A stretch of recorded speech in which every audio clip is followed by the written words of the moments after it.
Today we're going to turn these little micro baits into crawdads. So let's get to work. First I'm going to put a base coat of opaque white over each lure.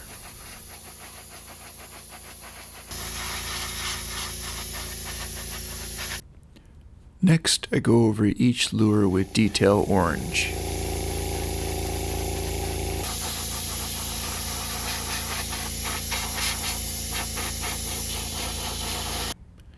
I'm going to use sepia ink to hand paint the carapace of the crawdad.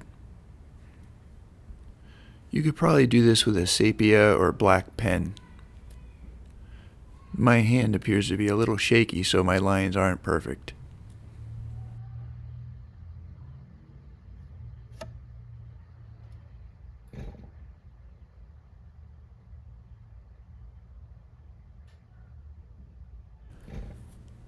These lures are only an inch long, so I decided to do 3 parts for the crawdad.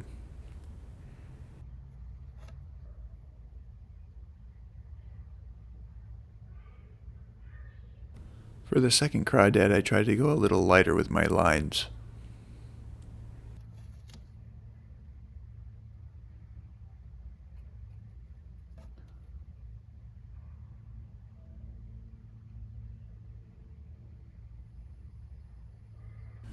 I made marks on the back of the lure with a pencil so I can try to keep my lines even on both sides.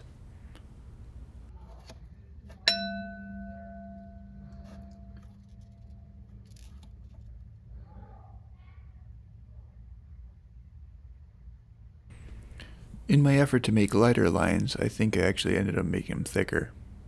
Oh well.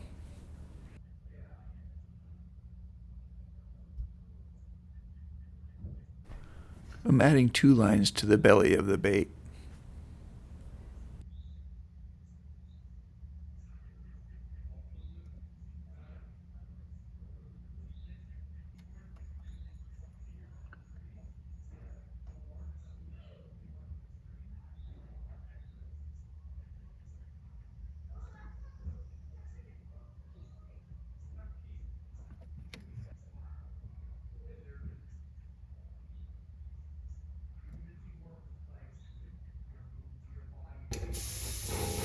I loaded opaque red into the airbrush so I can darken the top of the bait.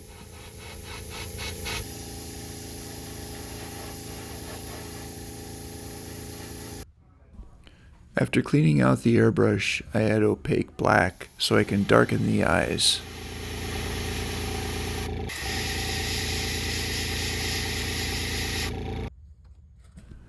I use a stencil from Whitmore Farms to add some dots to the carapace. I also use bad airbrush technique, which makes me lose control of the flow of the airbrush. That's something I need to work on.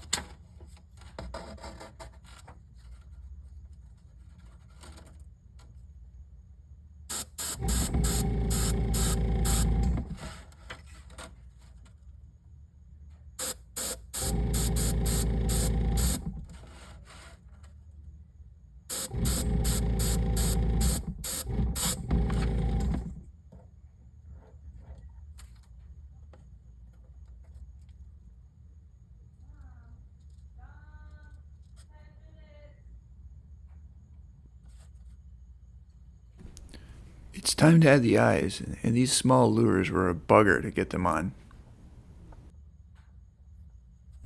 For the first lure I added 4mm eyes, and in hindsight they were a little big for the lure. For the second lure I added 3mm, which fit better.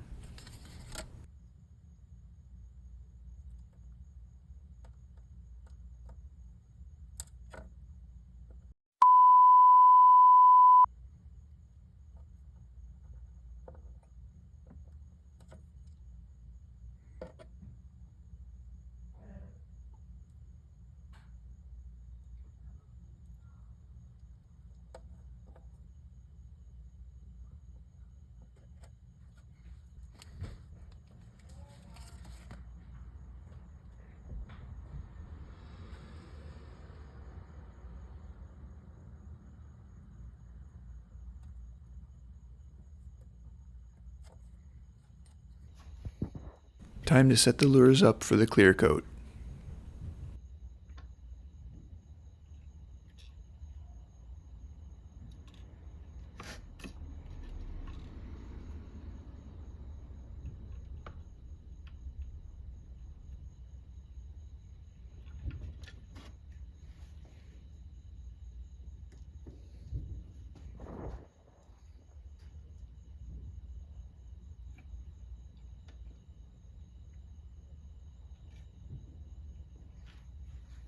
This is my normal clear coat setup for both mixing the epoxy and applying it. I first mix the resin and the hardener in a plastic cup.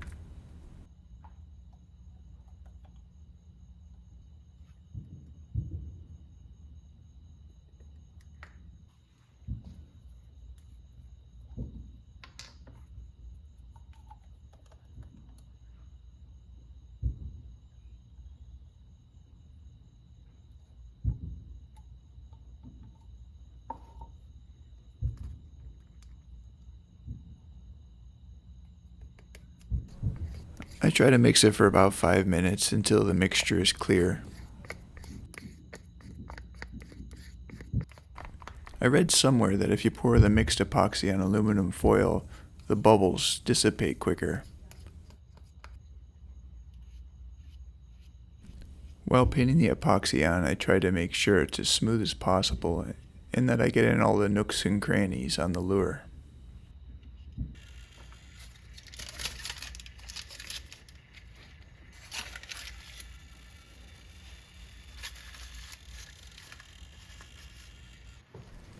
Make sure you mask up when you're using epoxy.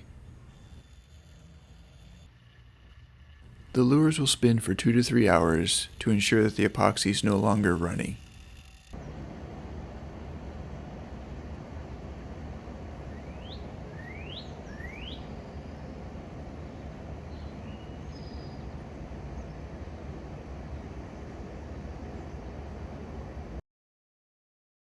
Thanks for watching, and don't forget to subscribe.